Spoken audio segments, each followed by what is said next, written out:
Melalui proses dan pengintaian yang cukup panjang, Satres Narkoba Polres Pagar Alam kembali pengedaran narkoba jenis ganja. Dalam penangkapan yang dilakukan Senin 15 November 2021 sekitar jam 10 waktu Indonesia bagian Barat, petugas menemukan perkebunan yang di dalamnya ada tanaman ganja.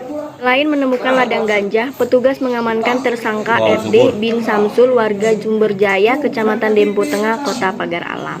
Turut diamankan barang bukti berupa batang pohon ganja siap petik sebanyak 63 batang, bibit yang di polybag 16 batang, paket siap hedar 2 paket besar, ganja siap isap 2 liting, dan biji ganja siap tanam sekitar 5.000 biji.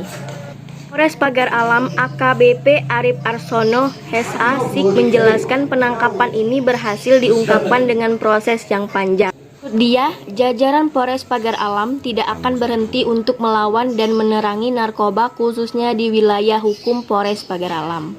Polres mengatakan, tim yang dipimpin langsung oleh Kapolres Pagar Alam, Kasatres Narkoba, Ibtu Faizal Kamil, KBO, Kanit beserta jajaran turun langsung ke perkebunan milik tersangka.